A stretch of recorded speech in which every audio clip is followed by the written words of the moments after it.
THE எப்படி சரியாக உச்சரிப்பது?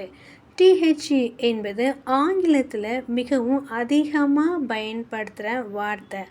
ஆனால் இதை 2 விதமாக உச்சரிக்கலாம். ஒன் த, இன்னொன்று தி. கான்சனன்ட் சவுண்ட் மெய் ஒலியோடு தொடங்குகிற வார்த்தைக்கு முன்னாடி த அப்படின்னு ப்ரொனன்சியேஷன் பண்ணணும். கான்சனன்ட்ஸ் வேர்ட் கிடையாது, கான்சனன்ட் சவுண்டும் இருக்கணும் அதில். ஓகே, அப்படின்னா த ப்ரொனன்சியேஷன் பண்ணணும்.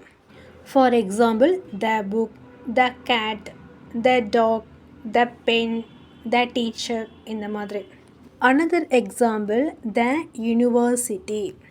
யூனிவர்சிட்டி, யூ அப்படிங்கிறது வவல் வேர்ட், ஆனால் அது ப்ரொனன்சியேஷன் யூ, யூனிவர்சிட்டின்னு கான்சனன்ட் ப்ரொனன்சியேஷன் வந்திருக்கு.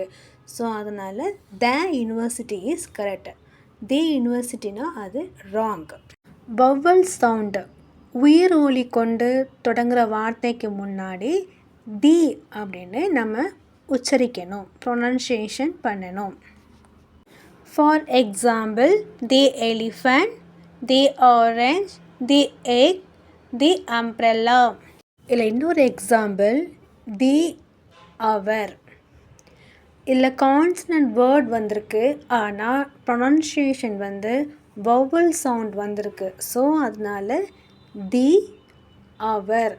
ஸோ கான்சனன்ட்ஸ் சவுண்டையும் வவல் சவுண்டையும் தான் பார்க்கணுமே தவிர வேர்ட்ஸை மட்டும் பார்க்கக்கூடாது.